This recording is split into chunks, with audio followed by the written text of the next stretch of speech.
राधे राधे, जय श्री कृष्णा। मेरी प्यारी माताओं, बहनों और भाइयों, स्वागत है आप सभी का हमारे YouTube चैनल व्रत पूजा त्योहार उपाय। आज हम इंद्रा एकादशी व्रत के बारे में जानेंगे। इंद्रा एकादशी अश्विनी मास के कृष्ण पक्ष की एकादशी को कहते हैं। श्राद्ध पक्ष में इस एकादशी के पड़ने से इसे श्राद्ध एकादशी के नाम से भी जानते हैं। श्राद्ध पक्ष में पड़ने वाली एकादशी को बेहद खास माना जाता है।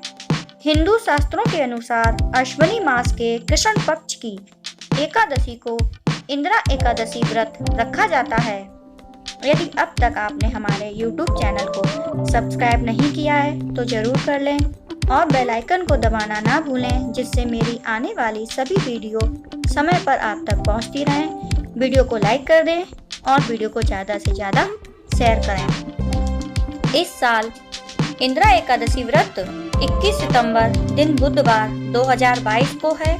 धार्मिक मान्यताओं के अनुसार एकादशी व्रत करने से सभी मनोकामनाएं पूरी हो जाती हैं और मृत्यु के पश्चात मोक्ष की प्राप्ति होती है। अश्विनी मास के कृष्ण पक्ष की एकादशी का प्रारंभ 20 सितंबर मंगलवार को रात 9:06 से होगा, जो कि 21 सितंबर बुधवार को रात 11:34 पर समाप्त होगी। उदया तिथि के अनुसार एकादशी व्रत 21 सितंबर को रखा जाएगा। अब हम पूजा विधि जान लेते हैं। सुबह जल्दी उठकर स्नान आदि से निर्वृत हो जाएं। घर के मंदिर में दीप प्रज्वलित करें। भगवान विष्णु का गंगा जल से अभिषेक करें। भगवान विष्णु को पुष्प और तुलसी दल अर्पित करें। अगर संभव हो इस दिन व्रत भी रखें।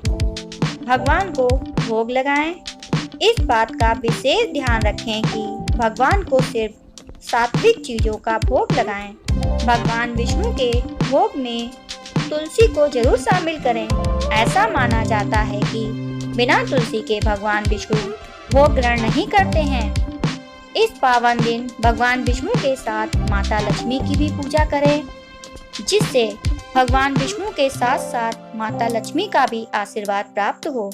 इस दिन भगवान का अधिक से अधिक ध्यान करें। इस व्रत का पारण 22 सितंबर दिन बृहस्पतिवार को सुबह 6:09 से लेकर सुबह 8:35 तक रहेगा। इस दिन एकादशी व्रत कथा को अवश्य सुनना चाहिए। इस दिन व्रत कथा को सुनने से व्रत का महत्व और अधिक बढ़ जाता है। चलिए अब हम इंद्रा एकादशी व्रत कथा को सुनेंगे। धर्मराज युधिष्ठिर कहने लगे कि हे भगवान, अश्विनी कृष्ण एकादशी का क्या नाम है? इसकी विधि तथा फल क्या है? सो कृपा करके कहिए। भगवान श्री कृष्ण कहने लगे कि इस एकादशी का नाम इंद्रा एकादशी है। यह एकादशी पापों को नष्ट करने वाली तथा पितरों को अधोगति से मुक्ति देने वाली होती है।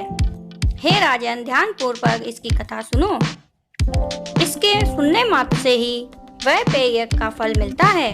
प्राचीन काल में सतयुग के समय महिष्मती नाम की एक नगरी में इंद्रसेन नाम का एक प्रजापति राजा धर्म पूर्वक अपनी प्रजा का पालन करते हुए शासन करता था।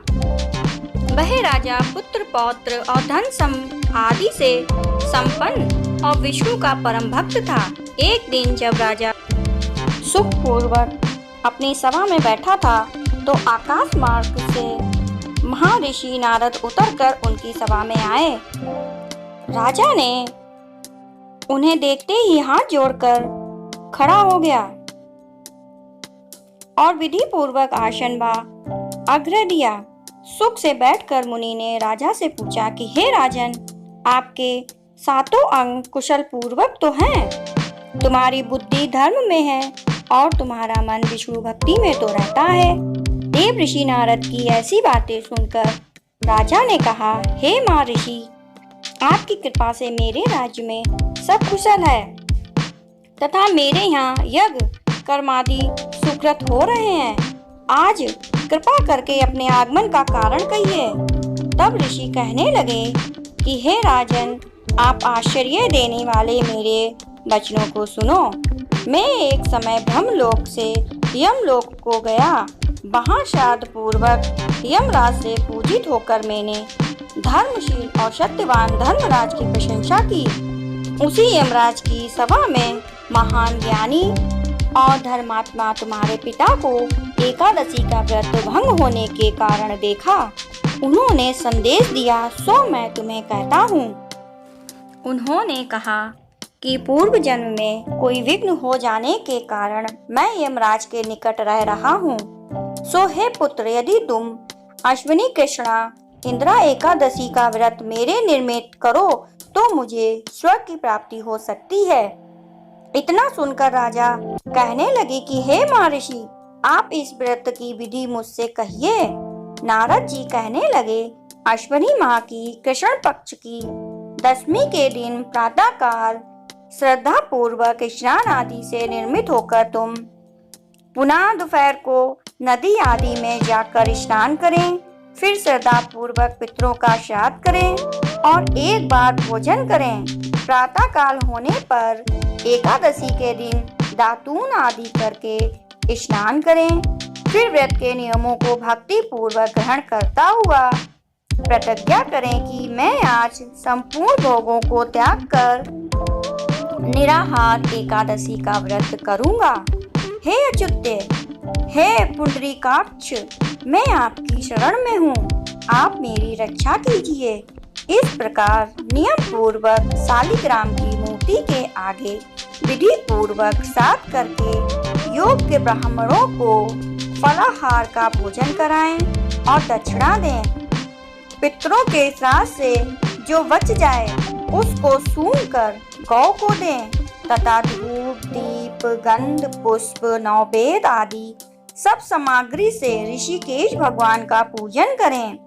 रात में भगवान के निकट जागरण करें। इसके पश्चात द्वादशी के दिन प्रातः काल होने पर भगवान का पूजन करके ब्राह्मणों को भोजन कराएं। भाई बंधुओं, स्त्री और पुत्र सहित आप भी मौन रहकर भोजन करें। नारद जी कहने लगे कि हे राजन, इस विधि से यदि तुम आलस्य रहित होकर इस एकादशी का व्रत करोगे तो तुम्हारे पिता अवश्य ही स्वर्ग को जाएंगे। इतना कहकर नारद जी अंतर्ध्यान हो गए। नारद जी की कथा अनुसार राजा द्वारा अपने बाधवों तथा दासों सहित व्रत करने से आकाश से पुष्प वर्षा हुई और उस राजा का पिता गरुड़ पर चढ़कर विष्णु लोक को गया।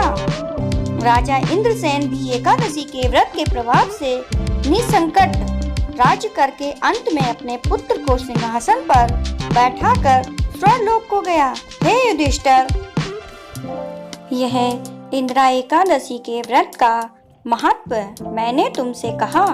इसके पढ़ने और सुनने से मनुष्य सब पापों से छूट जाते हैं और सब प्रकार के भोगों को भोग कर वैकुंठ को प्राप्त होते हैं। और इसी के साथ एकादशी व्रत कथा यहीं पर समाप्त होती है। विष्णु भगवान की जय।